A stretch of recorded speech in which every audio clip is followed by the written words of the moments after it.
Hello champions. तो कैसे हैं आप सभी? आई होप आप सभी बहुत अच्छे होंगे और अपनी पढ़ाई को बेहतर बनाने के लिए अपना बेस्ट दे रहे होंगे। मैं हूं अनुराग तिवारी और आप सभी का स्वागत करता हूं एलिमेंट्री 5 केमिस्ट्री के इस यूट्यूब चैनल पर। और आज हम लेकर के आए हैं 12th केमिस्ट्री का एक बेहतरीन सा चैप्टर, एक तड़कता भड़कता सा चैप्टर जिसका नाम है सॉल्यूशन।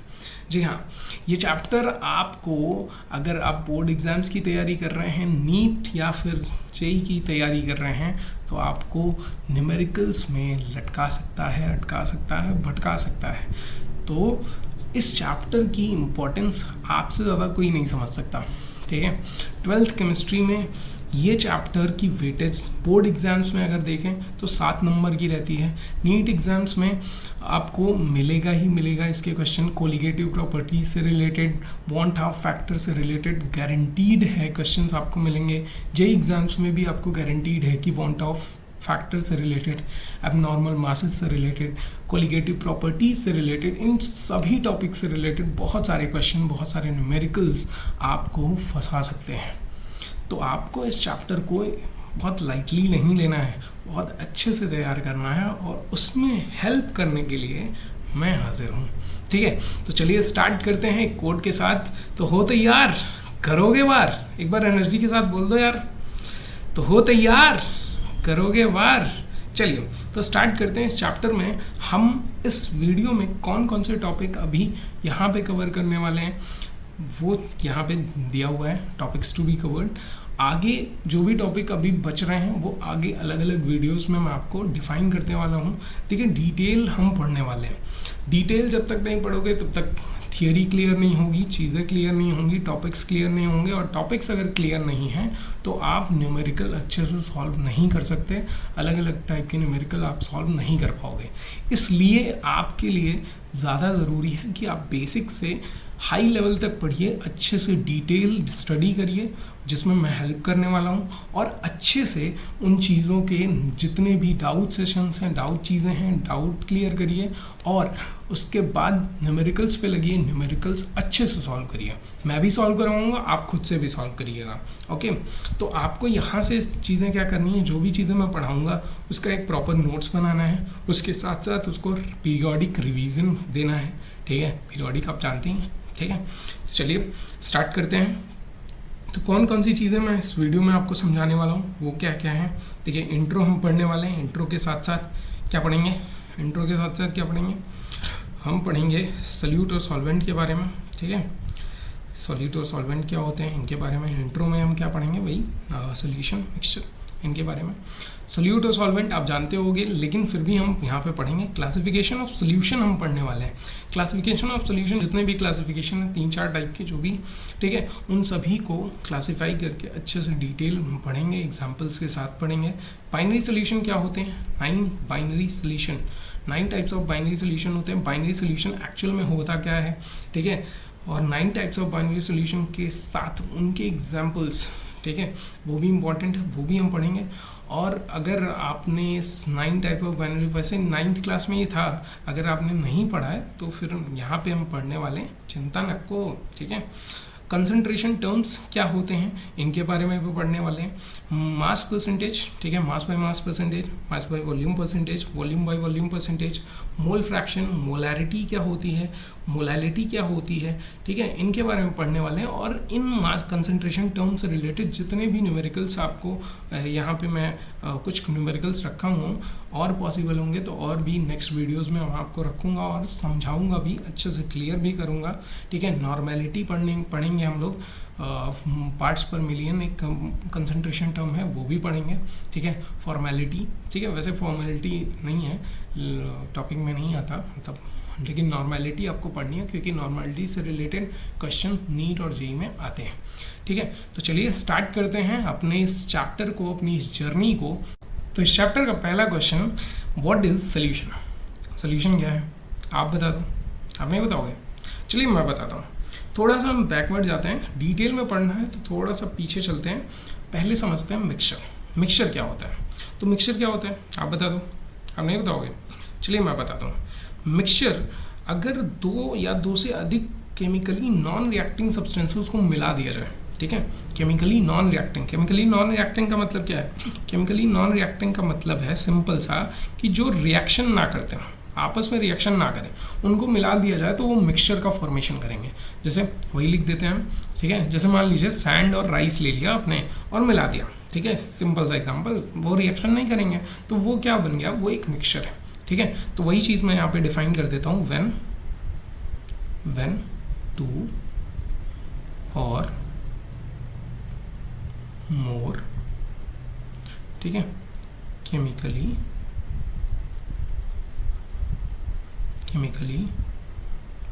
नॉन रिएक्टिंग, ठीक है, सब्सटेंसेस, ठीक है, मिक्स्ड टुगेदर, ठीक है, टुगेदर फॉर्म्स, ठीक है, solution, forms mixture, not solution, forms mixture, ठीक है। देखो सभी मिक्सचर सॉल्यूशन नहीं होते, लेकिन सभी सॉल्यूशन मिक्सचर होते हैं। अब इसके पीछे क्या लॉजिक है तो वो भी समझेंगे। पहले ये समझते हैं मिक्सचर कितने तरह का होता है। तो मिक्सचर आपने 9th क्लास में भी पढ़ा है कि मिक्सचर 2 टाइप के होते हैं, ठीक है। 2 टाइप के कौन कौन से? पहला होता है होमोजेनस और दूसरा होता है हेट्रोजेनस, ठीक है। 2 टाइप के हैं, होते हैं ना, ठीक है। हेट्रोजेनियस और होमोजेनस में डिफरेंस क्या है? हेट्रोजेनियस और होमोजेनस में डिफरेंस इतना सा है कि हेट्रोजेनियस जो है वो नॉन यूनिफॉर्म होता है और होमोजेनियस यूनिफॉर्म मिक्सचर का फॉर्मेशन करते हैं, होमोजेनस, ठीक है, होमोजेनस। और ये क्या होता है? हेट्रोजेनस, दूसरा हेट्रोजेनस, ठीक है। देखो मैं चीज़ों को आपको समझाऊंगा, एग्जाम्पल के साथ समझाऊंगा, तो बस आपको समझना है, ठीक है। देखिए ध्यान से, हेट्रोजेनियस का मतलब पहला तो नॉन यूनिफॉर्म समझ लीजिए, ठीक है, नॉन यूनिफॉर्म होगा। और होमोजेनियस का मतलब क्या होगा कि यूनिफॉर्म कंपोजिशन, क्या होगा? यूनिफॉर्म कंपोजिशन, ठीक है, यूनिफॉर्म कंपोजिशन, ठीक है। और उसके साथ साथ यूनिफॉर्म कंपोजिशन के साथ साथ एक और चीज़ आपको होमोजेनियस मिक्सचर्स में मिलेगी, जो कि हम कहते हैं जिसको सिंगल फेज। क्या कहते हैं? सिंगल फेज, ठीक है। याद रखिएगा सिंगल फेज क्या होता है, मैं समझाने वाला हूँ आपको, अभी एग्जांपल लेके हम समझाएंगे, आपको अच्छे से समझाएंगे, ठीक है। और नॉन यूनिफॉर्म के साथ साथ यहाँ पे क्या होता है? यहाँ पे होता है डिस्टिंक्ट फेज, ठीक है। क्या होगा यहाँ पे? यहाँ पे होगा डिस्टिंक्ट फेज, मैं आपको समझा रहा हूँ, ठीक है। थोड़ा सा 2 मिनट दीजिए हमको, ठीक है। ये थोड़ा सा मिटा देते हैं, डिस्टिंक्ट फेज। अब डिस्टिंक्ट फेज का मतलब क्या है, ठीक है, समझिए डिस्टिंक्ट फेज का मतलब क्या है। डिस्टिंक्ट फेज का मतलब है कि फेज अलग अलग होंगे, ठीक है। उसी एक सोल्यूशन में जो फेज होगा वो अलग अलग होगा। कैसे अलग अलग होगा वो भी डिफाइन करता हूँ मैं, डिस्टिंक्ट,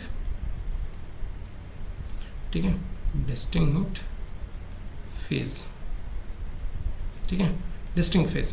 अब डिस्टिंक्ट फेज और ये यूनिफॉर्म कंपोजिशन, सिंगल फेज, ये सबका मतलब क्या है? तो सबका मतलब मैं आपको डिफाइन कर रहा हूँ, यहाँ पे डिफाइन करते हैं, ऊपर डिफाइन करते हैं, जरा ध्यान से देखिएगा। मान लीजिए हमारे पास 2 कंटेनर्स हैं, ठीक है, एक कंटेनर ये ले लिया, एक कंटेनर ये ले लिया, दोनों में हमने तो पानी भर दिया, ठीक है, वाटर डाल दिया है। अब इस वाटर में ये पहला वाला जो है, इस पहले वाले में हमने क्या कर दिया? इसमें हमने शुगर ऐड कर दिया।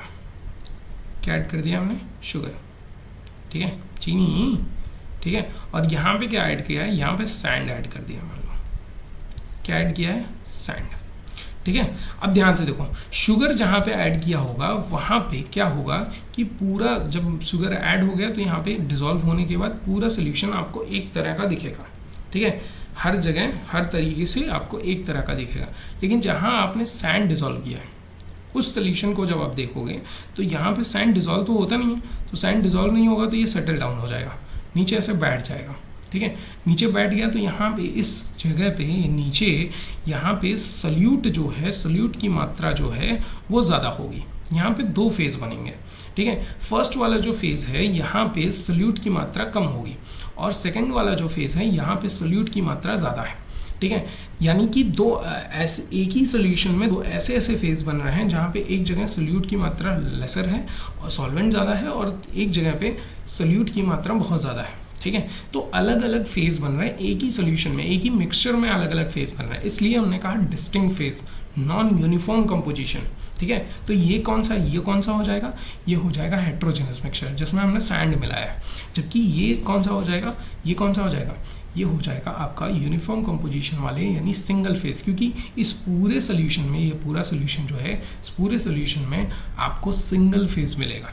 ये नहीं मिलेगा कि कहीं से सोल्यूशन कहीं दूसरा फेज बना रहा है, एक सिंगल फेज में ये प्रेजेंट है, क्योंकि किधर से भी पानी आप निकालोगे, वाटर आप निकालोगे, वहाँ पे आपको स्वीटनेस इक्वल अमाउंट में, पूरा इक्वली डिस्ट्रीब्यूटेड स्वीटनेस मिलेगी, ठीक है। इसीलिए इसको हम क्या कहते हैं, होमोजीनियस, और इसको क्या कहते हैं, हेट्रोजीनियस। अब होमोजीनियस समझ गए, हेट्रोजीनियस समझ गए, तो अब आते हैं सोल्यूशन पे। अब सोल्यूशन क्या होता है, solution is a homogeneous mixture made of, और आप कह सकते हो कंपोज्ड ऑफ 2 और मोर देन 2 कंपोनेंट्स, ठीक है। मेड ऑफ और कंपोज्ड ऑफ 2 और मोर देन 2 कंपोनेंट्स, इसको आप लिख सकते हैं आराम से, ठीक है। फिर मैं सोल्यूशन बताता हूँ। देखिए सोल्यूशन हमने क्या बताया, सोल्यूशन डिफाइन करते हैं। तो सोल्यूशन डिफाइन हमने किया कि solution is a homogeneous mixture, solution is a homogeneous, ठीक है, मिक्सचर, ठीक है, मेड ऑफ और कंपोज्ड ऑफ और composed of 2 or more than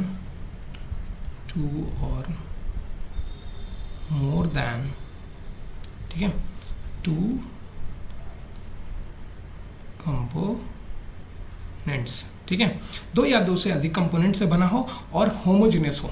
अभी मैंने आपको बताया कि मिक्सचर जो होते हैं वो सोल्यूशन, जितने भी मिक्सचर हैं वो सभी सोल्यूशन नहीं हो सकते, लेकिन जितने भी सोल्यूशंस हैं वो मिक्सचर ज़रूर होंगे। क्यों कहा, क्योंकि एक पर्टिकुलर टाइप का मिक्सचर ही सोल्यूशन हो सकता है, और वो पर्टिकुलर टाइप कौन सा है, होमोजीनियस। समझ में आया, यानी हेट्रोजीनियस कभी भी सोल्यूशन नहीं बनाएंगे, हेट्रोजीनियस जो मिक्सचर्स हैं वो कभी भी सोल्यूशन का फॉर्मेशन नहीं करेंगे। समझ में आ गया, कोई दिक्कत, किसी को परेशानी, आगे बढ़ें, ठीक है। तो इसके आगे बढ़ते हैं हम, नेक्स्ट टॉपिक हमारा जो है, नेक्स्ट चीज़ जो है हमारी सोल्यूट एंड सॉल्वेंट। अब सोल्यूट क्या होता है, तो वही चीज़, ठीक है, यहाँ पे ठीक है। सोल्यूट और सॉल्वेंट आप अच्छे से जानते हैं, बहुत 9th क्लास में ये पढ़ाया भी गया होगा कि सोल्यूट वो होता है जो लेसर अमाउंट में प्रेजेंट हो किसी सोल्यूशन में, जिसकी क्वांटिटी कम हो, और सॉल्वेंट वो होता है जिसकी क्वांटिटी ज़्यादा हो, ठीक। लेकिन यहाँ आपको दूसरी चीज़ पढ़नी है, दूसरे तरीके से भी डिफाइन कर सकते हैं, वही चीज़ें हैं, ठीक है। Solute is defined as the substance which is being dissolved in the solvent, ठीक है। सोल्यूट क्या है, वो सब्सटेंस है जो कि खुद डिसॉल्व होता है, किसमें डिसॉल्व होता है, सॉल्वेंट में डिसॉल्व होता है, ठीक है। और सॉल्वेंट क्या होता है, सॉल्वेंट को आप कैसे डिफाइन कर सकते हो, ऐसे डिफाइन कर सकते हो कि substance in which solute is getting dissolve, ठीक है, सोल्यूट इज गेटिंग डिसॉल्व, या फिर ऐसा फेज आप कह सकते हो, ऐसा सब्सटेंस जो सोल्यूट को डिसॉल्व करता हो उसको सॉल्वेंट कहते हैं, और जो भी सब्सटेंस सॉल्वेंट में खुद डिसॉल्व होता है उसको क्या कहते हैं, सोल्यूट कहते हैं, ठीक है।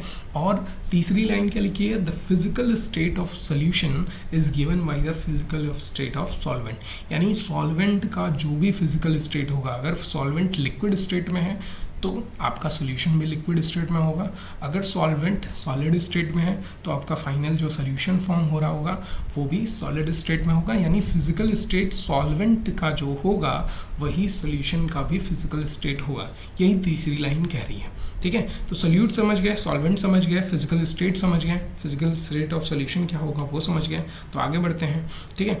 अब देखते हैं classification of solution. Classification of solution क्या है, देखिए ध्यान से, क्लासिफिकेशन ऑफ सोल्यूशन की किस तरह से सोल्यूशन को डिफाइन किया गया है, अलग अलग टाइप से डिवाइड किया गया है, ठीक है, किस किस बेसिस पे डिवाइड किया गया है। तो on the basis of water के बेसिस पे सोल्यूशन को 2 टाइप्स में डिवाइड किया गया है। कौन कौन से टाइप्स हैं बताइए ज़रा, ठीक है, वाटर के बेसिस पे कौन कौन से टाइप्स हैं, तो आपको पता होगा कि वाटर के बेसिस पे 2 टाइप से इनमें डिवाइड किया जाता है इनको। एक होता है एक्वस सोल्यूशन, ठीक है, एक क्या होता है एक्वस सोल्यूशन, और दूसरा क्या होता है, नॉन, ठीक है, एक्वस सोल्यूशन। ठीक है, अब एक्वस सोल्यूशन क्या है और नॉन एक्वस सोल्यूशन क्या है। एक्वस सोल्यूशन वो सोल्यूशन है जहां पे वाटर, ठीक है, वाटर एज सॉल्वेंट प्रेजेंट हो, ठीक है, किसकी तरह प्रेजेंट हो, एज सॉल्वेंट। और अगर, ठीक है, सॉल्वेंट की तरह प्रेजेंट हो, ठीक है, ध्यान से देखिए, ठीक है, अगर वाटर एज अ सॉल्वेंट नहीं प्रेजेंट है, ठीक है, कोई अदर सब्सटेंस प्रेजेंट है, अदर कोई लिक्विड प्रेजेंट है एज सॉल्वेंट, ठीक है, सॉल्वेंट, ठीक, तो वहाँ पे क्या होगा, वो नॉन एक्वस सोल्यूशन कहलाएगा। ठीक है, सॉल्वेंट क्या लिख सकते हैं यहाँ पे, सॉल्वेंट अदर देन वाटर। ठीक है, अच्छा, अदर देन वाटर सॉल्वेंट कौन कौन से होंगे, जैसे अल्कोहल है, अल्कोहल भी सॉल्वेंट है। ठीक है, अल्कोहल के अलावा बेंजीन है, बेंजीन भी सॉल्वेंट है। ठीक है, बेंजीन, इसके साथ साथ एसीटोन है, एसीटोन, ठीक है, एसीटोन आप बता सकते हो, ये भी एक सॉल्वेंट है। ठीक है, ये सब क्या है, अदर देन वाटर। अगर इन वाटर के अलावा किसी भी चीज़ को एज सॉल्वेंट यूज़ किया जा रहा है सोल्यूशन में, तो वो नॉन एक्वस सोल्यूशन कहलाएगा।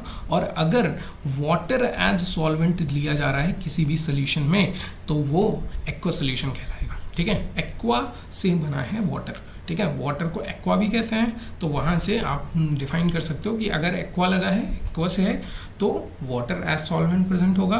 ठीक है, अगर नॉन एक्वा लगा है, नॉन एक्वा सोल्यूशन है, तो water as a solvent present नहीं होगा, वाटर के अलावा चीज़ें so as a solvent present होंगी। ठीक है, समझ में आया, कोई दिक्कत परेशानी नहीं है। चलिए आगे बढ़ते हैं। फिर कंसंट्रेशन ऑफ सोल्यूट। ठीक है, देखिए लिखते रहिएगा, चीज़ों को जो मैं बता रहा हूँ, डिफाइन कर रहा हूँ, वो आपको लिखना है। ठीक है, अब concentration of solute, concentration of solute के बेसिस पे इनको दो टाइप्स में डिवाइड किया जाता है। दो अलग अलग टाइप्स हैं, कंसंट्रेटेड सोल्यूशन और डाइल्यूट सोल्यूशन।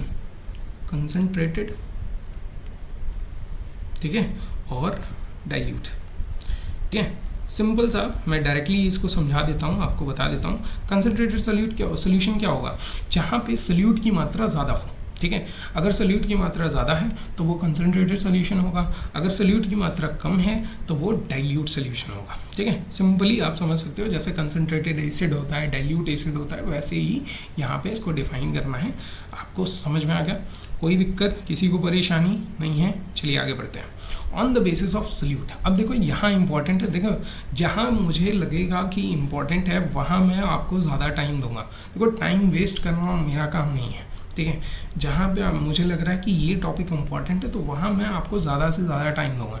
जहाँ मुझे लगेगा कि ये टॉपिक इम्पॉर्टेंट, बहुत ज़्यादा इम्पॉर्टेंट नहीं है, तो वहाँ मैं टाइम वेस्ट नहीं करूँगा, क्योंकि आप 12th क्लास में हो, आपके लिए टाइम वेस्ट नहीं।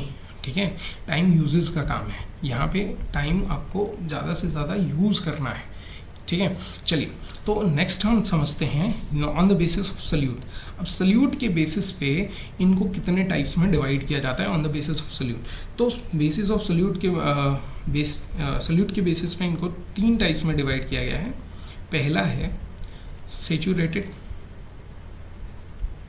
ठीक है, जानते होंगे आप, जानते हैं, नहीं जानते, सेचुरेटेड सोल्यूशन। ठीक है, दूसरा कौन सा है, अनसेचुरेटेड। ठीक है, अनसेचुरेटेड सोल्यूशन। और तीसरा क्या है, सुपर सेचुरेटेड, ठीक है, सोल्यूशन। ठीक है, सुपर सेचुरेटेड सोल्यूशन। तो ये तीनों टाइप्स ऑफ क्या होते हैं। अब सेचुरेटेड सोल्यूशन क्या होता है, ध्यान से सुनिएगा, चीज़ें मैं आपको हर एक चीज़ को मैं डिफाइन करूँगा, लेकिन आपको ध्यान से समझना है। ठीक है, सेचुरेटेड सोल्यूशन वो सोल्यूशन होते हैं जिनमें ऐसे सोल्यूशन कह सकते हो, ऐसा सोल्यूशन जिसमें और अमाउंट ऑफ सोल्यूट डिजॉल्व ना हो। ठीक है, जैसे मान लीजिए आपने वाटर लिया, एक स्पून उसमें शुगर डाला, तो वो तुरंत डिज़ोल्व हो जाएगा। लेकिन एक टाइम ऐसा आएगा, आप लगातार आप शुगर डालते जाओ। ठीक है, एक टाइम ऐसा आएगा जब शुगर 1 ग्लास ऑफ वाटर में डिज़ोल्व होना बंद हो जाएगी। ठीक है। तो वो क्या होता है, वो फेज, वो कंडीशन जो होती है वो सेचुरेशन लेवल कहलाती है। और जब कोई भी सल्यूट किसी भी सॉल्यूशन में डिसॉल्व होना बंद हो जाता है, यानी कोई भी सॉल्यूशन जब और अमाउंट ऑफ सल्यूट को डिसॉल्व करना बंद कर देता है, तो उस टाइम पे उस सॉल्यूशन को हम क्या कहते हैं, सेचुरेटेड सॉल्यूशन कहते हैं। तो सिंपली हम कह सकते हैं कि नो मोर सल्यूट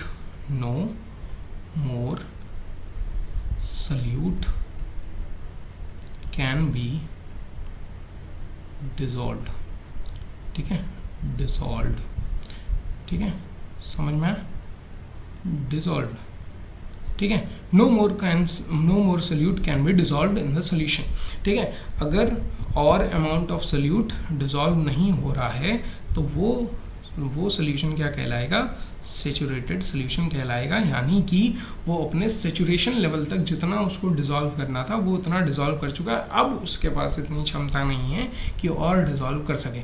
इस तरह के सॉल्यूशन को कहते हैं सेचुरेटेड सॉल्यूशन। अनसेचुरेटेड सॉल्यूशन क्या होता है कि more amount of solute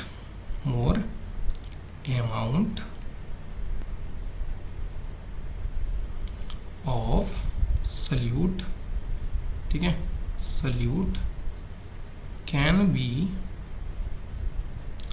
dissolved, ठीक है, डिसॉल्व्ड, ठीक है। और अमाउंट ऑफ सल्यूट क्या हो सकता है, डिसॉल्व हो सकता है। अब आते हैं सुपर सेचुरेटेड सॉल्यूशन। सेचुरेटेड और अनसेचुरेटेड समझ के फिर से एक बार बता देता हूँ।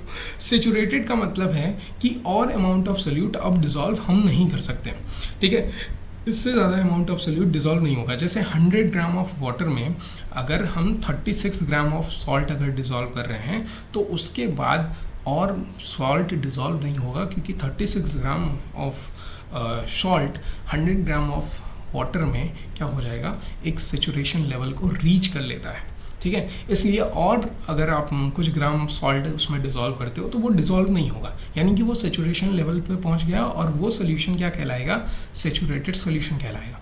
लेकिन अगर वही चीज़ हम क्या करें कि अभी हमने 100 ग्राम ऑफ वाटर लिया और उसमें अभी केवल 10 ग्राम ऑफ सॉल्ट मिलाया है, तो अभी और हम उसमें ऐड कर सकते हैं, यानी more amount of solute can B dissolve, तो वो अभी अनसेचुरेटेड है। सेचुरेट कब होगा, जब वो 36 ग्राम तक पहुंच जाएगा। समझ में आ रही बात। तो और सल्यूट उसमें डिसॉल्व हो सकता है, इसलिए वो अनसेचुरेटेड कहलाएगा।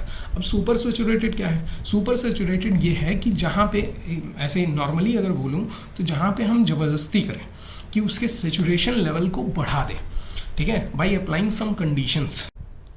तो मैंने क्या बताया कि ए सोल्यूशन दैट कंटेन्स, यहाँ पे लिखा हुआ है that contains more than the maximum amount of solute by applying some conditions, ठीक है, कि कुछ कंडीशन अप्लाई करने के बाद वो अपने मैक्सिमम, जितना उसका मैक्सिमम कैपेसिटी थी, उस मैक्सिमम कैपेसिटी से ज़्यादा अमाउंट ऑफ सोल्यूट डिसॉल्व कर ले, तो वो सोल्यूशन क्या कहलाता है, सेचुरेटेड सोल्यूशन। जैसे अगर हमने कहा 100 ग्राम ऑफ वाटर में अब 36 ग्राम मैक्सिमम है कि वो 36 gram of salt maximum dissolve हो सकता है। अब हमने वाटर को क्या कर दिया, हीट कर दिया, ठीक है, 36 ग्राम मिलाने के बाद उसमें और सॉल्ट हमने डाला और उसके बाद उसको हीट करना स्टार्ट कर दिया। तो अब जो सोल्यूट उसमें डिसॉल्व नहीं हो रहा था 36 ग्राम के बाद, वो सोल्यूट भी उसमें डिसॉल्व होना स्टार्ट हो जाएगा, क्योंकि जब आप हीट करोगे तो उनके वाटर के इंटरमोलिकुलर स्पेसेस और ओपन होंगे, ठीक है, और ज़्यादा बढ़ेंगे, जिसकी वजह से सोल्यूट क्या होने लगता है, डिसॉल्व होने लगता है। लेकिन एट अ गिवन टेम्परेचर एक मैक्सिमम कैपेसिटी होती है किसी भी सोल्यूशन की limited amount of solute dissolve करने की, उसी को सेचुरेशन लेवल कहते हैं। और सेचुरेशन लेवल से जब बाहर जाएगा तो वो सोल्यूशन कहलाएगा super saturated solution. Get it, समझ में आ गया, अच्छे से समझ में आ गया। तो चलिए आगे बढ़ते हैं, नेक्स्ट पे हम बढ़ते हैं। देखिए ये सारी चीज़ें, ये जितना क्लासिफिकेशन मैं बता रहा हूँ, ये सब इम्पॉर्टेंट है और आप 9th क्लास में ये चीज़ पढ़े होंगे। अगर नहीं पढ़े हैं तो भाई यहाँ पे पढ़ लीजिए, यहाँ पे समझ लीजिए, क्योंकि इम्पॉर्टेंट है। फिर आते हैं बाइनरी सॉल्यूशंस पे। अब बाइनरी सॉल्यूशन क्या है, ध्यान से देखिए। बाइनरी सॉल्यूशंस भाई वही है, बाई आ रहा है। तो बाई का मतलब क्या है, देखो बाई जब भी आए तो मतलब समझ जाओ, दो की बात की जा रही है। जैसे बायनोमियल पढ़ा होगा हमने, तो बायनोमियल यानी दो की बात की जा रही है। ट्रायनोमियल पढ़ा होगा, तीन की बात की जा रही है। पॉलिनोमियल पढ़ा होगा, तीन से चार से ज़्यादा की बात की जा रही है। वैसे ही यहाँ पे बाई का मतलब क्या है, दो यानी दो कंपोनेंट्स, ठीक है। ऐसा सोल्यूशन जो केवल दो कंपोनेंट से मिलके बना हो उसको कहते हैं बाइनरी सोल्यूशन, ठीक है। सिंपली कह लो कि दो कंपोनेंट्स का जो भी सोल्यूशन होगा, होमोजेनस मिक्सचर होगा, उसको हम कहेंगे बाइनरी सोल्यूशन। और वो दो कंपोनेंट्स कौन कौन से होंगे, सोल्यूट और सॉल्वेंट, जो अभी पढ़ के आए हो। सोल्यूट क्या होता है, जो खुद डिसॉल्व हो जाता है सॉल्वेंट में, और सॉल्वेंट क्या होता है, जो सोल्यूट को डिसॉल्व करता है, ठीक है, उनको सॉल्वेंट कहते हैं। तो सिंपली समझते हैं। तो दो कंपोनेंट्स, ठीक है, दो कंपोनेंट्स कौन कौन से, दो कंपोनेंट्स, टू कंपो, ठीक है, नेंस, और वो दो कंपोनेंट्स कौन कौन से होंगे, एक होगा सोल्यूट, ठीक है, और दूसरा क्या होगा, सॉल्वेंट, ठीक है, सिंपली, ठीक है। अच्छा, यही अगर सोल्यूशन, अगर दो कंपोनेंट है तो बाइनरी सोल्यूशन क्या आ जा रहा है। अगर तीन कंपोनेंट हो जाए तो, अगर तीन कंपोनेंट्स हो जाए तो क्या कहेंगे, तो हम कहेंगे इसको टर्नरी सोल्यूशन।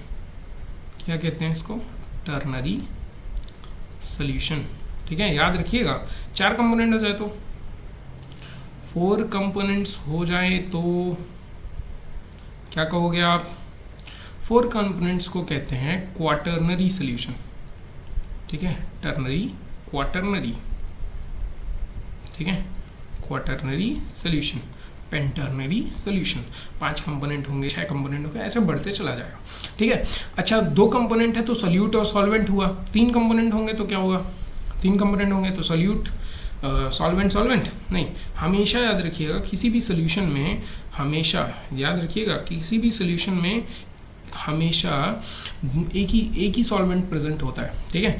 यानी कि अगर मैं बात कर रहा हूँ इसकी तीन कंपोनेंट की, तो तीन कंपोनेंट का मतलब यहाँ पे हुआ कि सोल्यूट होगा, एक सोल्यूट होगा प्लस दूसरा सोल्यूट होगा प्लस सॉल्वेंट होगा, ठीक है।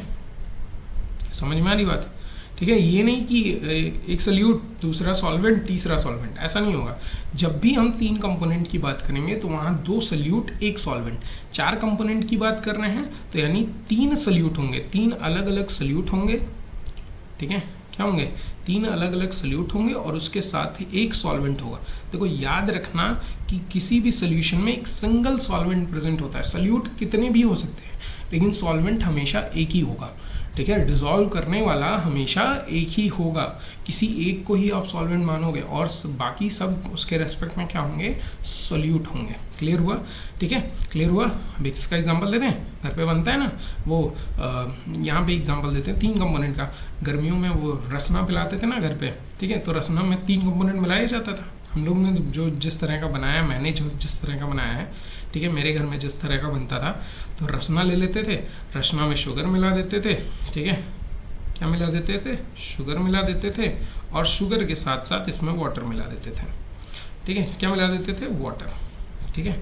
अब यही तीन चीज़ मिलाए तो तीन कंपोनेंट हो गए ना, ठीक है। इसमें वाटर क्या है, सॉल्वेंट है, और रसना और शुगर क्या हो गए, सोल्यूट हो गए, ठीक है। अब इसी का ले लो आप, नींबू ले लो, नींबू वो घोल बनाया जाता है ना घरों पे, नींबू ले लो, शुगर ले लो, कहते हैं ना शुगर ले लो, और सॉल्ट भी ले लो, सॉल्ट ले लो, ठीक है, और उसमें इन तीनों चीज़ों को वाटर में मिला दो, वाटर में मिला लो और पी जाओ घोल बना के। नींबू, शुगर, सॉल्ट एंड वाटर, ये तीनों क्या है, ये तीनों क्या है, सोल्यूट है, और ये क्या हो गया, का सॉल्वेंट हो गया। समझ में आई बात, किसी को कोई प्रॉब्लम, तो बाइनरी सोल्यूशन समझ में आया। अब बाइनरी सोल्यूशन 9 टाइप्स के होते हैं, तो ये 9 टाइप्स के बाइनरी सोल्यूशन बनते कैसे हैं, तो ये 9 टाइप के बाइनरी सोल्यूशन ऐसे बनते हैं क्योंकि यहाँ पे डिफरेंट नेचर के सोल्यूट और सॉल्वेंट जब लिए जाते हैं तो वो कंप्लीट 9 टाइप्स का बाइनरी सोल्यूशन बनाता है। कैसे बनाता है, आइए देखते हैं, ठीक है। तो on the basis of nature of solute and solvent ये 9 टाइप्स का आपका बाइनरी सोल्यूशन होगा। अब कैसे होगा वो हम डिफाइन करेंगे यहाँ पे। तो पहला है गैसियस सोल्यूशन, ठीक है, और दूसरा है आपका सॉलिड सोल्यूशन, लिक्विड सोल्यूशन और सॉलिड सोल्यूशन, ठीक है। तो वो समझते हैं, ध्यान से देखिए। पहली चीज़ क्या दी हुई है यहाँ पे, गैसेस सोल्यूशन। अब गैसेस सोल्यूशन का मतलब ही यहाँ पे है कि यहाँ पे गैस जो होगा एज सॉल्वेंट होगा, गैस एज सॉल्वेंट, ठीक है, किसकी तरह होगा, एज सॉल्वेंट। अगर लिक्विड सोल्यूशन लिखा है तो मतलब लिक्विड किसकी तरह होगा, लिक्विड एज सॉल्वेंट होगा, ठीक है। और अगर यहाँ पे लिखा है सॉलिड सोल्यूशन तो सॉलिड एज सॉल्वेंट होगा, ठीक है, ठीक है, यही चीज़ है।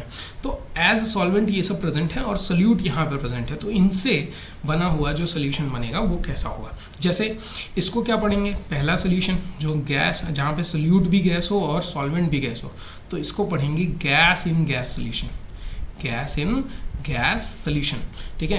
गैस इन गैस सोल्यूशन का मतलब क्या हुआ कि ऐसा सोल्यूशन जहाँ पे सोल्यूट भी गैस है और सॉल्वेंट भी गैस है, तो ऐसा एग्जाम्पल होता है एयर। इसका सबसे बेस्ट एग्जाम्पल है एयर। एयर में आप देखते हो गैसेस के पार्टिकल्स प्रेजेंट होते हैं, कई सारे मिक्सचर ऑफ गैसेस प्रेजेंट होते हैं, ठीक है, तो वो गैस इन गैस सोल्यूशन का एग्जाम्पल हो जाएगा, ठीक है। सिंपली आप बता सकते हो कि गैस इन गैस सोल्यूशन का एग्जाम्पल हो जाएगा ये, ठीक है, एयर। क्योंकि यहाँ पे नाइट्रोजन ज़्यादा अमाउंट में प्रेजेंट है तो उसको सॉल्वेंट मान लें, और ऑक्सीजन कम अमाउंट में प्रेजेंट है तो उसको सोल्यूट मान लें, ठीक है। तो गैस इन गैस सोल्यूशन। उसके बाद आता है लिक्विड इन गैसेस सोल्यूशन। तो लिक्विड इन गैस सोल्यूशन का एग्जांपल क्या हो जाएगा, यानी कि लिक्विड क्या होगा, सोल्यूट, ठीक है, और गैस क्या होगा, सॉल्वेंट, ठीक है। इसका बेस्ट एग्जाम्पल क्या हो सकता है, इसका बेस्ट एग्जाम्पल आप बताइए, जल्दी से बताइए, ठीक है, बताइए। अच्छा, एयर में मॉइस्चर प्रेजेंट होता है, ठीक है, एयर में मॉइस्चर कर लो, या फिर यहाँ पे एग्जांपल आपको दिया हुआ है chloroform mixed with nitrogen gas. Nitrogen gas के साथ क्लोरोफॉर्म मिक्स किया जाता है, ठीक है। नाइट्रोजन एक गैस है, क्लोरोफॉर्म लिक्विड फॉर्म में होता है, ठीक है, इनको मिक्स किया जाता है। ये भी बेस्ट एग्जांपल होगा लिक्विड इन गैसेस सोल्यूशन का। फिर आते हैं सॉलिड इन गैसेस सोल्यूशन का। सॉलिड इन गैसेस सोल्यूशन यानी solid as a solute present है और गैसेस किसकी तरह प्रेजेंट है, एज सॉल्वेंट प्रेजेंट है, ठीक है। और इसका example camphor in nitrogen gas, camphor in nitrogen gas बोल सकते हो, कैम्फर इन एयर बोल सकते हो, या फिर आपने वो देखा होगा नेप्थलीन बॉल्स आती हैं, नेप्थलीन बॉल्स, ठीक है, नेप्थलीन बॉल्स होती हैं ना, ठीक है, चूहे से बचाने के लिए हम रखते हैं, ठीक है, कपड़ों के पास रखते हैं, कपड़ों में रखते हैं, ठीक है। ये नेप्थलीन बॉल्स क्या होती हैं, एक टाइम बाद छोटी होते जाती हैं। या फिर ओडोनिल आप देखते हो, ओडोनिल आता था, अभी भी आता है आई थिंक, ठीक है, इसको भी रखा जाता है, ये बाथरूम में रखा जाता है ये, ठीक है, फ्रेगनेंस के लिए, ठीक है। तो ये जितने भी हैं, कैम्फर हुआ, नेप्थलीन बॉल्स हुई, ओडोनिल हुआ, ये होते तो सॉलिड स्टेट में हैं, लेकिन अगर इनको रख दिया जाए, कहीं भी रख दिया जाए, तो ये धीरे धीरे इनका जो साइज़ है वो घटने लगता है। क्यों घटने लगता है, क्योंकि ये सॉलिड से धीरे धीरे गैसेस में मिक्स होते जाते हैं, ठीक है। किस में मिक्स हो जाते हैं, गैस में मिक्स हो जाते हैं। तो गैस लार्जर अमाउंट में प्रेजेंट है, सॉलिड लेसर अमाउंट में प्रेजेंट है, और ये धीरे धीरे क्या हो रहा है, उनमें मिक्स होते जा रहा है। इसलिए सॉलिड इन गैस सोल्यूशन का सबसे बेस्ट एग्जांपल ये तीनों हो सकते हैं। कैम्फर आप बता सकते हो, नेप्थलीन बॉल्स आप बता सकते हो, ओडोनिल आप बता सकते हो, ठीक है। तो ये चीज़ हो गई इनसे रिलेटेड। फिर आते हैं लिक्विड सोल्यूशंस पे। तो लिक्विड सोल्यूशन में पहला है गैस इन लिक्विड सोल्यूशन, यानी गैस एज सॉल्वेंट प्रेजेंट है और liquid as gas as solute present है और लिक्विड एज सॉल्वेंट प्रेजेंट है। इसका सबसे best example oxygen dissolve in water, ठीक है, ऑक्सीजन डिजॉल्व होता है वाटर में, डिजॉल्व होता है ना। या फिर आप ले सकते हो वो इसका एग्जांपल ले सकते हो, कोल्ड ड्रिंक है, कोल्ड ड्रिंक में कार्बन डाइऑक्साइड डिजॉल्व होती है ना, हाँ, फ्लेवर्ड लिक्विड में, तो वो भी एग्जांपल हो सकता है, ठीक है, ठीक है, क्योंकि वहाँ पे आपका लिक्विड जो है वो ज़्यादा है और उसमें गैस क्या की जा रही है, हाई प्रेशर पे डिजॉल्व कराई जा रही है। समझ में आ रही बात, ठीक है। फिर वो हो सकता है। फिर liquid in liquid solution, liquid in liquid solution का, अरे भाई ये तो एग्जांपल सबसे बढ़िया है, ठीक है, एल्कोहल इन वाटर, ठीक है, सोडा वाटर, ठीक है, विस्की वाटर, ठीक है, ये सब क्या होंगे, किसके एग्जांपल हो जाएंगे, एल्कोहल में वाटर मिला लो, दोनों लिक्विड हैं, लिक्विड इन लिक्विड सोल्यूशन, ठीक है। फिर solid in liquid solution, solid यानी कि लिक्विड होगा, लिक्विड में हम सॉलिड सोल्यूट डाल रहे हैं, ठीक है। तो ये तो घर पे आप बनाते हो, अभी बनाया शुगर और वाटर, ठीक है, शुगर एज सॉल्वेंट जो कि सॉलिड स्टेट में होता है, और उसमें आपने वाटर में उसको मिला दिया, वाटर क्या है, लिक्विड स्टेट में होता है, ठीक है, तो डिसॉल्व हो जाएगा, तो ये किसका एग्जांपल होगा, सॉलिड इन लिक्विड सोल्यूशन का, ठीक है, यानी सॉलिड एज सॉल्वेंट प्रेजेंट है और liquid as solid as solute present है और लिक्विड एज सॉल्वेंट प्रेजेंट है। ठीक है, फिर आते हैं सॉलिड सोल्यूशन पे, यानी कि ऐसा सोल्यूशन जिसमें सॉलिड एज सॉल्वेंट प्रेजेंट होगा। ठीक है, यानी इसमें आएगा पहला solution gas in solid solution, यानी gas as a solute present है और solid as a solvent present है। ठीक है, इसका बेस्ट एग्जांपल आपको मैं बताना चाहता हूँ कि मैं यहाँ पे थोड़ा सा साइड में आते हैं तब बताते हैं आपको। ठीक है, इसका बेस्ट एग्जांपल आपने एक रिएक्शन पढ़ी है अनसेचुरेटेड हाइड्रोकार्बन से सेचुरेटेड हाइड्रोकार्बन में कन्वर्ट करने की। ठीक है, ये हाइड्रोजनेशन रिएक्शन कराई जाती है, हाइड्रोजनेशन। ठीक है, अनसेचुरेटेड हाइड्रोकार्बन को सेचुरेटेड हाइड्रोकार्बन में बदलते हैं। किसके प्रेजेंस में ये रिएक्शन होती है? ये प्रेजेंस में निकल याद होगा आपको, निकल, पैलेडियम, प्लैटिनम, इनके क्रिस्टल्स के प्रेजेंस में होती है, हीट के प्रेजेंस में होती है। ठीक है, तो यहाँ पे ये जो क्रिस्टल्स लिए जाते हैं निकल या पैलेडियम या प्लैटिनम के, इसमें क्या होता है, हाइड्रोजन जो गैस है ये गैस आके इन सॉलिड जो क्रिस्टल्स हैं इनके सरफेसेस पे एड्जॉर्ब होती है। क्या होती है? एड्जॉर्ब होती है। पहला स्टेप यही होता है इस रिएक्शन का। पहले ये गैस जो है हाइड्रोजन गैस, ये इनके क्रिस्टल पे जाके एड्जॉर्ब होगी, एड्जॉर्ब। ठीक है, तो ये एक तरह का मिक्सचर होता है। ठीक है, एड्जॉर्प्शन का मतलब होता है कि सरफेस पे जाके चिपक जाना। ठीक है, तो ये एक तरह का मिक्सचर हो रहा है। अंदर क्या है? सॉलिड। ठीक है, निकल या पैलेडियम प्लैटिनम का क्रिस्टल, और ऊपर क्या है? गैसेस जाके उन पे एड्जॉर्ब हो रही हैं, मिक्स हो रही हैं। तो ये सबसे बढ़िया एग्जाम्पल है गैस इन सॉलिड सोल्यूशन का, गैस इन सॉलिड, ठीक है, सॉलिड सोल्यूशन का, क्योंकि यहाँ पे क्या है, यहाँ पे सॉलिड ज़्यादा अमाउंट में प्रेजेंट है और गैसेस वहाँ पे लेस अमाउंट में प्रेजेंट है, वो जाके एड्जॉर्ब हो रही हैं। तो यही एग्जांपल आपको वहाँ पे भी दिया है। ठीक है, यही बेस्ट एग्जांपल होगा।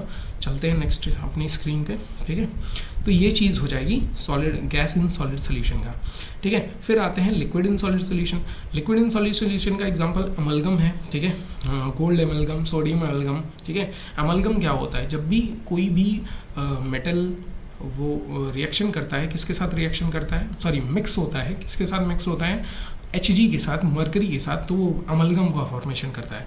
जैसे आपको बताया, आप देखे होंगे कि लोग कहते हैं कि गोल्ड की रिंग या ऐसी कोई चीज़ें ऑर्नामेंट्स पहन के आपको कभी भी मरकरी के टच हाथ में नहीं लेना चाहिए।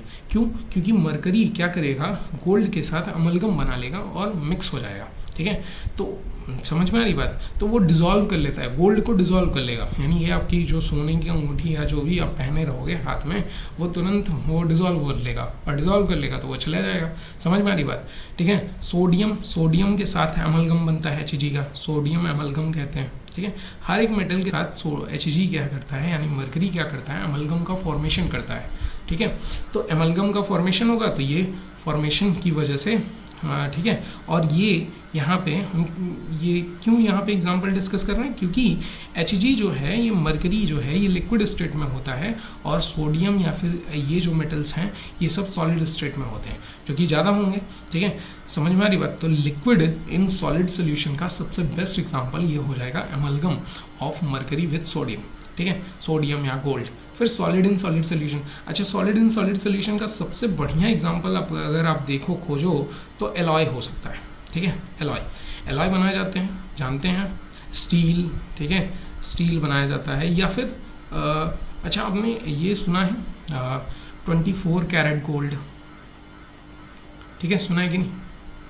24 कैरेट गोल्ड, 22 कैरेट गोल्ड, इन सभी में क्या डिफरेंस होता है? 18 कैरेट गोल्ड, 20 कैरेट गोल्ड, इन सभी में डिफरेंस यही होता है कि यहाँ पे कैरेट कैसे बनाया जाता है, यहाँ पे मिक्सिंग की जाती है। किसकी मिक्सिंग की जाती है? मिक्सिंग की जाती है जो भी सब्सटेंस होगा, मतलब गोल्ड है तो गोल्ड को हार्ड बनाने के लिए उसमें कुछ कॉपर मिलाया जाता है, कुछ उसमें आयरन मिलाया जाता है, कहीं सिल्वर मिलाते हैं, तो उससे क्या होता है कि वो थोड़ा सा हार्ड हो जाता है। ठीक है, तो वहाँ पे क्या किया जा रहा है, एक सॉलिड में दूसरा सॉलिड क्या किया जा रहा है, ऐड किया जा रहा है, मिक्स किया जा रहा है। ठीक है, और ये एक तरह का होमोजीनियस मिक्सचर होता है। एलॉय जितने भी होते हैं वो होमोजीनियस मिक्सचर, एलॉय बन रहा है, एलॉय जितने भी होते हैं वो होमोजीनियस मिक्सचर होते हैं। तो ये सबसे बेस्ट एग्जांपल हो जाएगा, ये 24 कैरेट गोल्ड, ये सब एग्जांपल हो जाएंगे किसके? सॉलिड इन सॉलिड सोल्यूशन में। तो ये हुआ 9 टाइप्स ऑफ बाइनरी सोल्यूशन, और यहाँ पे ये 9 टाइप्स ऑफ बाइनरी सोल्यूशन होते हैं खत्म। समझ में आया? स्टार्ट हैं आगे कंसंट्रेशन टर्म्स पे। अब कंसंट्रेशन टर्म्स में पढ़ना है सबसे पहला मास by mass percentage. Mass percentage लिखा हुआ है, मास बाई मास परसेंटेज, उसको पढ़ते हैं। ठीक है, तो मास बाई मास परसेंटेज में क्या करना है, ये कंसंट्रेशन टर्म कैसे है, हम कभी भी अगर दो ऐसे कंपोनेंट्स को मिलाया जा रहा है, यानी बाइनरी सोल्यूशन में दो कंपोनेंट्स को मिलाया जा रहा है और उनका मास दिया हुआ है, ठीक है, तो हम वहाँ से निकाल सकते हैं कि किसी भी एक कंपोनेंट का कितना मास परसेंटेज उस पूरे सोल्यूशन में प्रेजेंट है। ठीक है, और वो निकाल के हम बताते हैं कि मास बाय मास परसेंटेज कितना होगा। ठीक है, तो उसी चीज़ को यहाँ पे डिफाइन किया गया है। क्या डिफाइन किया गया है देख लेते हैं एक बार। ठीक है, फिर मैं आपको इसके बारे में समझाता हूँ क्या क्या चीज़ें हैं, क्या इसके क्वेश्चंस भी एक दो सॉल्व करवाएंगे, अगर यहाँ पे पीपीटी में ज़रूर होगा। ठीक है, तो मैं सॉल्व करवाता हूँ। The mass percentage of component of a solution is defined as the ratio of mass of component to the total mass of solution multiply by 100। यानी अगर हम मास बाई मास परसेंटेज को डिफाइन कर रहे हैं तो mass by mass percentage is equal to होगा, ठीक है, मास ऑफ सोल्यूट, ठीक है, मास ऑफ सोल्यूट, ठीक, mass of solute upon mass of solution multiply by 100। ठीक है, मल्टीप्लाई बाय 100। अब मान लो ये कहाँ पे यूज़ होगा, मान लीजिए हमने सोल्यूशन बनाया, ठीक है, उसमें हमें सोल्यूट का मास पता है। 2 मिनट, ये खराब हो गया तो इसको मिटा देता हूँ।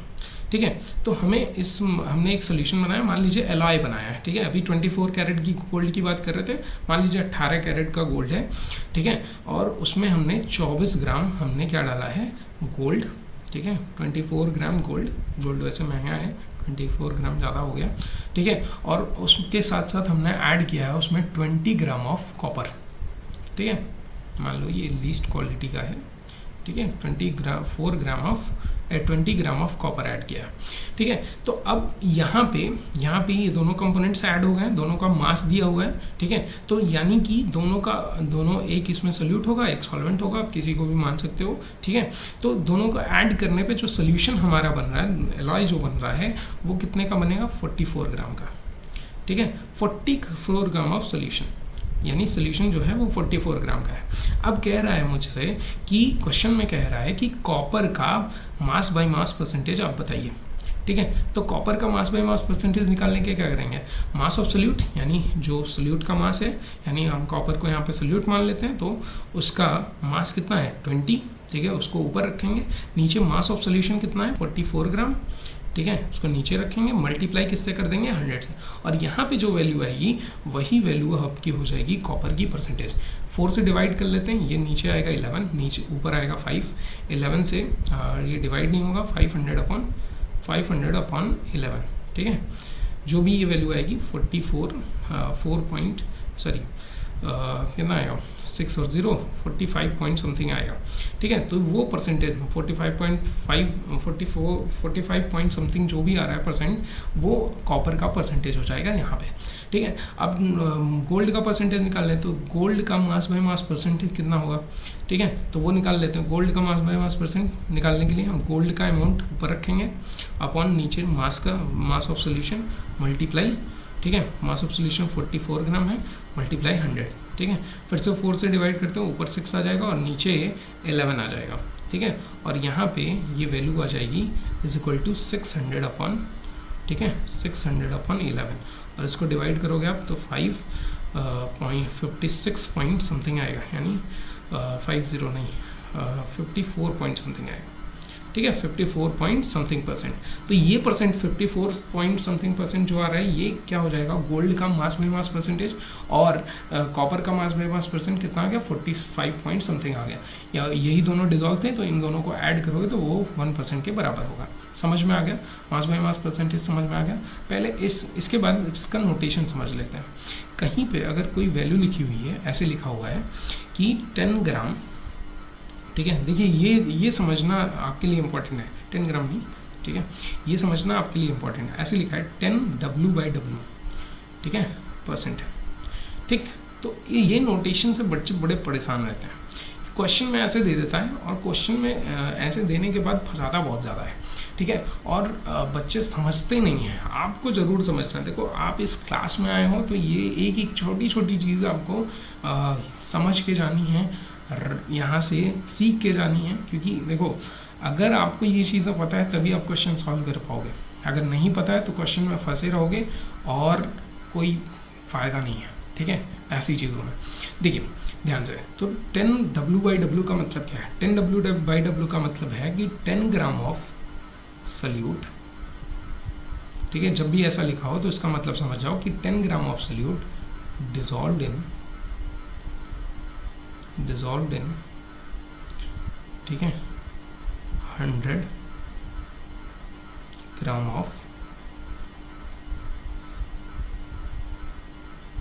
सॉल्यूशन, ठीक है, 100 ग्राम ऑफ सॉल्यूशन, ठीक है, इसमें डिसॉल्व है, 100 ग्राम ऑफ सॉल्यूशन में डिसॉल्व है।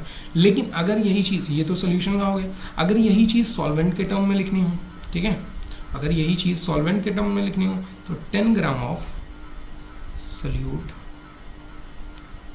ठीक है, डिसॉल्व्ड इन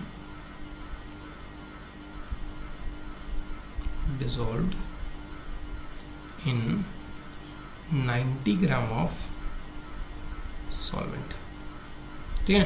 अब कहोगे सर ये कैसे हो गया? तो ऐसे देखो ना, क्योंकि सॉल्यूशन का जो मास है वो 100 ग्राम है और 10 ग्राम उसमें से क्या है? सल्यूट है। तो सॉल्यूशन आप जानते हो कि भाई मास can neither be created nor be destroyed. तो उस हिसाब से देखिए कि अगर सॉल्यूशन जो दोनों चीज़ों से मिक्स होके बना हुआ है, वो सॉल्यूशन का मास अगर 100 ग्राम है और सल्यूट का मास केवल, सल्यूट जो है उसका मास केवल 10 ग्राम है, ठीक है, तो सॉल्वेंट का मास कितना होना चाहिए भाई? सॉल्वेंट का मास जब 90 ग्राम होगा तभी तो ये 90 और 10 मिलके 100 के इक्वल होगा। यानी कि अगर आपको 10W/W दिया है और उसको सोल्यूशन के टर्म में लिख रहे हो तो आप लिखोगे 10 gram of solute dissolve in 100 gram of solution. लेकिन अगर सॉल्वेंट के टर्म में लिख रहे हो तो आप लिखोगे कि 10 gram of solute dissolve in 90 ग्राम। मतलब उतना आपको क्या करना है, माइनस करके तब लिखना है अगर सॉल्वेंट के टर्म में लिख रहे हो तब। लेकिन अगर सोल्यूट के टर्म में लिख रहे हो तो आप डायरेक्टली लिख सकते हो। समझ में आई बात? क्लियर हुआ? ठीक है, ये सॉल्वेंट मैं आपको सही से लिख देता हूँ। ठीक है, समझ में आ रहा है? समझ में आ रहा है? चीज़ें समझ में आ रही हैं? कोई दिक्कत हो रही है किसी को? अगर दिक्कत हो रही है तो आप बता सकते हो भाई, ठीक है, बता सकते हो। मैं फिर से आपको डिफाइन कर दूंगा, ठीक है, नेक्स्ट वीडियो में। ठीक है, चलिए, तो ये चीज़ हो गई इससे रिलेटेड। अब आगे बढ़ते हैं। मास बाई मास परसेंटेज समझ में आ गया, क्लियर, नोटेशन समझ में आ गई। फिर चलते हैं, एक क्वेश्चन यहाँ पे दिया हुआ है, 15 gram of methyl alcohol is dissolved in 35 gram of water.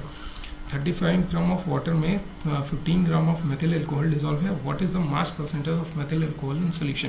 यानी सोल्यूट का मास पूछ रहा है, तो वही चीज़ मास बाई मास परसेंटेज, ठीक है, और किसका निकालना है? मेथिल एल्कोहल का निकालना है। तो मास ऑफ, हम ऊपर क्या रखेंगे सोल्यूट को, mass of methyl alcohol, methyl, ठीक है, मेथिल एल्कोहल, ठीक, अपॉन मास ऑफ, ठीक है, अपॉन मास ऑफ क्या हो जाएगा? मास ऑफ सोल्यूशन हो जाएगा। ठीक है, सिंपली। तो यहाँ पे मास ऑफ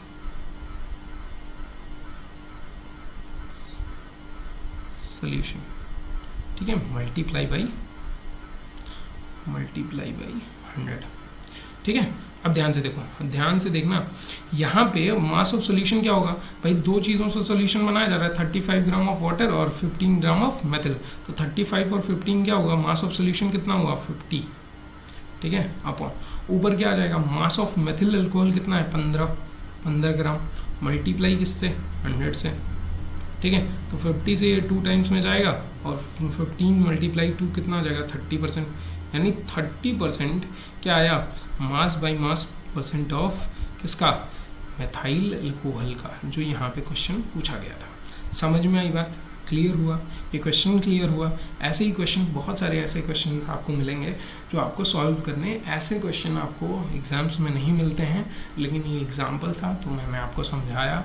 आपको समझना है, पता रहना चाहिए, क्योंकि अगर ऐसे क्वेश्चन सॉल्व करोगे तभी आगे जाके आपको हार्ड क्वेश्चन सॉल्व करने में मज़ा आएगा, कर पाओगे। ठीक है, फिर आते हैं वॉल्यूम परसेंटेज पे। Volume percentage, the volume percentage of component of a solution is defined as the volume of component to the total volume of solution multiply by 100। अब यहाँ पे वही चीज़ है, ठीक है, सेम एज चीज़ें हैं जैसे मास बाई मास परसेंटेज में था, वैसे वॉल्यूम बाई वॉल्यूम परसेंट में भी है कि आपको क्या करना है, वॉल्यूम बाई वॉल्यूम परसेंट निकालने के लिए क्या करेंगे, वही चीज़ volume by volume percentage equal to volume of one component. ठीक है, वॉल्यूम ऑफ वन कंपोनेंट, कोई भी कंपोनेंट जो भी है सोल्यूशन सॉल्वेंट या सोल्यूट दोनों में से, upon volume of solution, volume of, ठीक है, सोल्यूशन मल्टीप्लाई बाई 100। ठीक है, समझ में आया? तो ये भी यहाँ पे भी वही काम करना है, और यहाँ पे भी अगर ऐसे दिया है 10V/V%, ठीक है, तो सेम चीज़ यहाँ पे भी आएगी कि 10m, लेकिन ml है, यहाँ वॉल्यूम है तो V/V है, तो इसलिए इसको ml में लिखेंगे आप कि 10 ml ऑफ सोल्यूट, ठीक है, डिसॉल्व्ड इन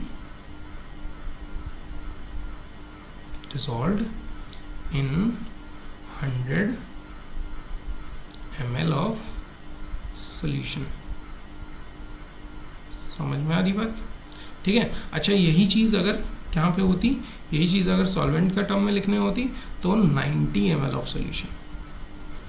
ठीक है, 90 ml ऑफ सॉल्वेंट लिखते हैं सोल्यूशन में, 90 ml ऑफ सॉल्वेंट। ठीक है, समझ में आ रही बात? समझ में आ रहा है ना? सेम है, क्योंकि 100 ml का सोल्यूशन है, ठीक है, तो वॉल्यूम ही है ना दोनों, ठीक है, तो उसमें से माइनस हो जाएगा, वॉल्यूम आप घटा रहे हो ना तो वॉल्यूम माइनस हो जाएगा। समझ में आ रही बात? क्योंकि volume of solute plus volume of solution दोनों, volume of solute plus volume of solvent दोनों मिला के वॉल्यूम ऑफ सोल्यूशन आ रहा है ना, तो आपको सॉल्वेंट, जब सॉल्वेंट का वॉल्यूम आएगा तो वो सोल्यूट में से हम सोल्यूशन में से हम जब सोल्यूट का वॉल्यूम माइनस करेंगे तो सॉल्वेंट का वॉल्यूम आएगा। समझ में आया? क्लियर हुई चीज़ें? आगे बढ़ें, चलिए आगे बढ़ते हैं। नेक्स्ट आते हैं मास बाई वॉल्यूम परसेंटेज। ठीक है, अब यहाँ पे ये जो यूनिट है ये कॉमनली यूज़ होती है कहाँ पे, मेडिसिन एंड फार्मेसी में। ठीक है, मास by volume percentage, it is the mass of solute dissolve in 100 ml of solution. ठीक है, अब यहाँ पे देखो, यहाँ पे एक चीज़ वेरी नहीं करेगी, यहाँ पे चीज़ क्या वेरी नहीं करती है वो आपके लिए इंपॉर्टेंट है। अभी देख रहे थे यहाँ पे मैं प्रीवियस, अगर मैं जाऊँ, ठीक है, प्रीवियस चीज़ों पे, तो ये वेरी कर रहा था, सॉल्वेंट वाला वेरी कर रहा था, लेकिन सोल्यूशन में कुछ और हो रहा था, सॉल्वेंट पे कुछ और हो रहा था, लेकिन यहाँ पे वो चीज़ वेरी नहीं करेगी। कैसे नहीं वेरी करेगी, ये ध्यान से देखिए। जैसे मान लीजिए अगर मैंने लिखा है कि 10, ठीक है, मास बाई वॉल्यूम, ठीक है, क्या लिखा है, 10 मास बाई वॉल्यूम, ठीक है, तो ये सॉल्वेंट और सोल्यूट दोनों के टर्म में सेम वैल्यू आएगी। ठीक है, कैसे सेम वैल्यू आएगी हम देखते हैं। ठीक है, क्योंकि समझिए कि अगर आपने 100 ml ऑफ वाटर लिया है, ठीक है, और उसमें आप शुगर डिज़ोल्व कर रहे हो, तो क्या शुगर का जो क्या वो सोल्यूशन जो होगा, सोल्यूशन का वॉल्यूम बढ़ जाएगा? सोल्यूशन का वॉल्यूम बढ़ेगा? नहीं बढ़ेगा, क्योंकि 100 ग्राम में, 100 ml में अगर आपने शुगर या सॉल्ट डिज़ोल्व किया है तो वो तो इंटरमोलिकुलर स्पेसेस में जाके बैठता है ना, तो वो वॉल्यूम को इंक्रीज़ नहीं करेगा। ठीक है, यानी वॉल्यूम रिमेन सेम रहेगा, जितना सॉल्वेंट का वॉल्यूम रहेगा उतना ही सोल्यूशन का वॉल्यूम रहेगा। वही चीज़ मैं आपको समझाने वाला हूँ कि 10 अगर मास बाई वॉल्यूम परसेंट दिया हुआ है तो इसको अगर डिफाइन करना है तो हम डिफाइन करेंगे कि 10 ग्राम ऑफ सोल्यूट, ठीक है, डिसॉल्व्ड इन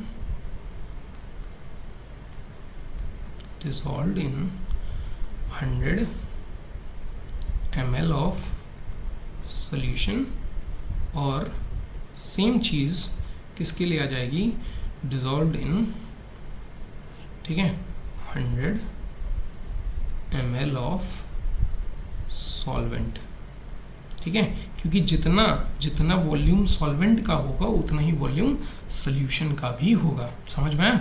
यहाँ पे वेरी नहीं करेगा। ठीक है, जैसे मैंने एग्जांपल लिया कि मान लो यहाँ पे हमारे पास एक कंटेनर है, इसमें हमने वाटर फिल कर दिया और इस वाटर में हमने शुगर ऐड कर दिया। ठीक है, तो शुगर तो इसमें आके डिसॉल्व हो जाएगा, वो वॉल्यूम को इंक्रीज नहीं करेगा ना। अब 10 ग्राम आपने ऐड किया है तो वो डिज़ोल्व हो जाएगा, तो ये वॉल्यूम को इंक्रीज़ नहीं करेगा, वॉल्यूम एज यूजुअल उतना ही बना रहेगा। इसीलिए जो आपने 100 ml ऑफ सॉल्वेंट लिया था, वो सॉल्वेंट का जो वॉल्यूम है और सोल्यूशन का जो वॉल्यूम है वो सेम है। लेकिन अगर यही चीज़ ग्राम में होती, अगर वहाँ 100 ग्राम लिए होते हैं तो वो वेरी करता। क्यों वेरी करता? क्योंकि mass neither be created nor be destroyed. समझ में आया? क्लियर हुई चीज़ें? यहाँ पे ये चीज़ें क्लियर हुई। तो ये निकालने के लिए आपको क्या करना रहेगा? ये निकालने के लिए मास बाई वॉल्यूम परसेंटेज का फॉर्मूला क्या होगा? Is equal to mass of solute, ठीक है, मास ऑफ सल्यूट, जो भी आपका सल्यूट है उसका mass upon volume of solution, ठीक है। वॉल्यूम ऑफ सोल्यूशन कितना होगा? वॉल्यूम ऑफ सोल्यूशन सॉल्वेंट के वॉल्यूम के इक्वल होगा, ठीक है, मल्टीप्लाई 100। समझ में आ रही बात? Multiply by 100। ये आपका क्या आ जाता है? ये आपका आ जाता है इसका फॉर्मूला। समझ में आया? क्लियर हुई बातें? कोई दिक्कत? मास ऑफ सोल्यूशन, अब यहाँ वॉल्यूम ऑफ सोल्यूशन किसके बराबर होगा? Volume of solution volume of solvent के बराबर होगा, ठीक है। क्लियर हो गया? कोई दिक्कत किसी को? प्रॉब्लम है? नहीं है? चलिए आगे बढ़ते हैं। फिर आते हैं मोल फ्रैक्शंस पे। अब मोल फ्रैक्शन क्या है? तो देखिए, जब भी दो चीज़ें मिक्स की जाती हैं तो उसमें, ठीक है, दोनों चीज़ें मिक्स की गई हैं, दोनों का कंपोजिशन उसमें प्रेजेंट है, तो उन्हीं को मोल्स में निकालना, ठीक है, उसका कितना फ्रैक्शन मोल्स में निकालना, कितना फ्रैक्शन प्रेजेंट है इन टर्म्स ऑफ मोल्स, वही कहलाता है मोल फ्रैक्शन, ठीक है। जैसे मान लीजिए हमने अभी आपको बताया कि 24 कैरेट या उससे मतलब जो भी है गोल्ड होता है, गोल्ड में मिक्सिंग की जाती है, ठीक है। गोल्ड और कॉपर की मिक्सिंग की गई और उसके बाद हमने 5 ग्राम अगर कॉपर डाला है और 6 ग्राम हमने मान लीजिए गोल्ड डाला है, दोनों को हमने मिक्स कर दिया, ठीक है। तो जो उनका फ्रैक्शन है इन टर्म्स ऑफ मोल्स, ठीक है, इन टर्म्स ऑफ मोल्स निकालना, वही कहलाता है मोल फ्रैक्शन। कैसे निकालते हैं, कैसे क्या होगा, वो मैं आपको यहाँ डिफाइन करने वाला हूँ। पहले ये जो लिखा हुआ है वो पढ़ लेते हैं कि मोल fraction of a component is defined as the ratio of number of moles of component to the sum of moles of all the components, ठीक है। यानी कि किसी भी कंपोनेंट का जो मोल फ्रैक्शन होगा, ठीक है, जिसको काई से रिप्रेजेंट किया जाता है, कैपिटल एक्स से रिप्रेजेंट किया जाता है, ऐसे, ठीक है। कंपोनेंट मान लीजिए कोई ए और बी दो कंपोनेंट्स थे और दोनों को मिला दिया गया, ठीक है, और एक ए बी सोल्यूशन बना, ठीक है, ए भी एक सोल्यूशन बना, तो यहाँ पे एक कंपोनेंट का जो मोल फ्रैक्शन होगा वो इक्वल होगा number of moles of that component upon total number of moles of the solution, ठीक है, total number of moles of the solution, ठीक है। यानी टोटल नंबर ऑफ मोल्स कैसे निकलेंगे? Number of moles of A plus number of moles of B. समझ में आ रही बात? ठीक है, number of moles of A plus number of moles of B, वहाँ से निकल जाएगा। तो यहाँ पे सीधे हम लिखेंगे डायरेक्टली कि upon number of moles of A plus number of moles of B. ऐसे अगर मोल फ्रैक्शन बी का निकालना है तो mole fraction of B is equal to हो जाएगा, mole fraction of B is equal to number of moles of B, ठीक है, दैट कंपोनेंट यानी बी अपॉन, ठीक है, number of moles of A plus number of moles of B, ठीक है। समझ में आ रही बात? समझ में आ रहा है? कोई दिक्कत किसी को, कोई क्वेरी किसी को? ठीक है, तो ये हो जाएगा नंबर ऑफ मोल्स, ये हो जाएगा मोल फ्रैक्शन। क्लियर हुई? कोई दिक्कत प्रॉब्लम नहीं है? चलिए, तो मोल फ्रैक्शन ये चीज़ हो गई। अब इसी में अगर मोल फ्रैक्शन ये भी कहता है कि अगर दो कंपोनेंट्स हैं और दोनों का मोल फ्रैक्शन आप ऐड करिए, यानी एक्स ए प्लस एक्स बी अगर आप ऐड करिए दोनों कंपोनेंट्स का मोल फ्रैक्शन किसी भी सोल्यूशन में, तो वो हमेशा 1 के इक्वल होगा। किसके इक्वल होगा? 1 के इक्वल होगा। समझ में आई बात? ठीक है, कोई दिक्कत किसी को, परेशानी? ठीक है, चलिए, तो ये फॉर्मूला हो गया। अब इसी से हम, अच्छा, मोल्स, अगर आपको मोल्स पता है तो मोल्स आपने 9th क्लास में भी पढ़ा है, ठीक है, आपने 11th क्लास में भी पढ़ा है मोल्स के बारे में, मोल कॉन्सेप्ट पढ़ा है। तो मोल का फॉर्मूला क्या होता है? गिवन मास अपॉन, ठीक है, गिवन मास अपॉन, ठीक है, मोलर मास, ये होता है ना, ठीक है। तो अगर आपको क्वेश्चन में गिवन मास, एक मास दिया हुआ है, तो आप क्या करोगे, उसका उस कंपोनेंट का, जो भी कंपोनेंट है उसका मोलर मास लोगे, गिवन मास को मोलर मास से डिवाइड करोगे, आपके पास मोल्स आ जाएंगे, फिर उन मोल्स को यहाँ पे इन फॉर्मूलाज में रख देंगे और आप मोल फ्रैक्शन किसी भी कंपोनेंट का निकाल सकते हैं। ठीक है, एक क्वेश्चन लगा लेते हैं। देखिए यहाँ पे एक क्वेश्चन दिया है 5 gram of acetone, 5.8 gram of acetone, ठीक है, 5.8 gram of acetone is dissolved in 90 gram of water. ठीक है, 5.8 ग्राम एसीटोन का है, ठीक है, और ये एसीटोन क्या फॉर्मूला होता है, CH3CO CH3, यही होता है एसीटोन का फॉर्मूला। ठीक है, और ये 90 ग्राम ऑफ वाटर में डिजॉल्व है, वाटर का फॉर्मूला H2O। ठीक है, तो इसका मोलर मास क्या हो जाएगा, इसका मोलर मास हो जाएगा 58 ग्राम। ठीक है, 58 ग्राम निकाल लो, 12 इसका, 12 3 15, 15 और 12 27, 27 और 16, 27 और 16 43, 43 में 12 ऐड करें 55, 55 में 3 ऐड करें 58। ठीक है, और यहाँ पे 18 ग्राम। ठीक है, तो मैंने क्या कहा, अगर ग्राम में दिया है क्वेश्चन तो आपको क्या करना पड़ेगा, पहले मोल्स निकालने। तो मोल्स किसके हम निकाल लेते हैं, एसीटोन के। तो मोल्स ऑफ एसीटोन के इज इक्वल टू क्या हो जाएगा, 5.8 अपॉन 58। ठीक है, ये हो जाएगा 0.1 के इक्वल, और moles of water W is equal to हो जाएगा 90 ग्राम गिवन मास है अपॉन 18। ठीक है, और ये आ जाएगा 5 मोल्स। ठीक है, तो ये आ गया। अब मुझे निकालना है मोल फ्रैक्शन ऑफ एसीटोन। तो मोल फ्रैक्शन ऑफ एसीटोन क्या हो जाएगा, mole fraction of acetone is equal to mole fraction number of moles of A यानी acetone upon total number of moles. तो टोटल नंबर ऑफ मोल्स कितना हो जाएगा, 5 और 0.1 5.1 इज इक्वल टू 0.1 अपॉन 5.1। ठीक है, इसकी वैल्यू कितनी आ जाएगी, 1 अपॉन 51। ठीक है, कितना आ जाएगा, 1 अपॉन 51। क्लियर हुआ। और number of mole fraction of B यानी मोल फ्रैक्शन ऑफ वाटर क्या हो जाएगा। ठीक है, तो वो भी देख लेते हैं, मोल फ्रैक्शन ऑफ वाटर। तो मोल फ्रैक्शन ऑफ वाटर हो जाएगा, वेट अ मिनट, देखिए mole fraction of water is equal to हो जाएगा, यहाँ पे देखिए ध्यान से, number of moles of water upon total number of moles 5.1 is equal to number of moles of water कितना है 5 अपॉन 5.1। अगर इसको मल्टीप्लाई करें 10 से तो यहाँ पे आ जाएगी 50 वैल्यू, 50 अपॉन 51 आ जाएगा। और 50 अपॉन 51 आ रहा है, तो अगर इन दोनों फ्रैक्शंस को हम ऐड करें 1 अपॉन 51 और 50 अपॉन इन दोनों फ्रैक्शंस को, तो यानी देखिए यहाँ पे हमारा ये प्रूव भी हो रहा है कि XA, ठीक है, XA इंटू यहाँ पे क्या दिया हुआ है XW। ठीक है, और इसकी वैल्यू कितनी है, इन दोनों की वैल्यू कितनी है, इसकी वैल्यू है 1 अपॉन 51। ठीक है, और इसकी वैल्यू कितनी है, प्लस इसकी वैल्यू कितनी है 50 अपॉन 51। ठीक है, और दोनों को अगर ऐड किया जाए तो ये क्योंकि डिनोमिनेटर सेम है तो 51 अपॉन 51 आएगा, वैल्यू कितनी आएगी 51 अपॉन 51, और ये वैल्यू आ जाएगी 1 के इक्वल। ठीक है, देख रहे हैं, ठीक है, 1 के इक्वल आया। तो ये जो यहाँ पे अभी हमने प्रूफ किया है, अभी ये XA upon XB, XA plus XB is equal to 1, यानी मोल फ्रैक्शन दोनों का, हमेशा दो कंपोनेंट्स अगर हैं किसी भी सोल्यूशन में तो दोनों का मोल फ्रैक्शन ऐड करने पे 1 वैल्यू आएगी। वो चीज़ यहाँ पे प्रूफ हो रही है, इस क्वेश्चन के द्वारा भी प्रूफ हो रही है। समझ में आया, कोई प्रॉब्लम। ठीक है, तो आज के लिए इतना ही रखते हैं। इसके बाद नेक्स्ट क्लास में हम मोलैरिटी, मोलालिटी और उसके क्वेश्चंस भी लगाएंगे, नॉर्मेलिटी भी पढ़ेंगे।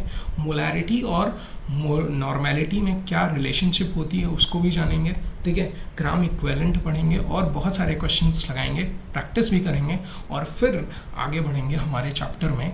और बहुत सारी चीज़ें हम पढ़ने वाले हैं, जैसे हेनरीज लॉ और रॉल्स लॉ, बहुत सारी चीज़ें हैं इस चैप्टर में, तो वो सारी चीज़ें पढ़ेंगे। आज के लिए इतना ही।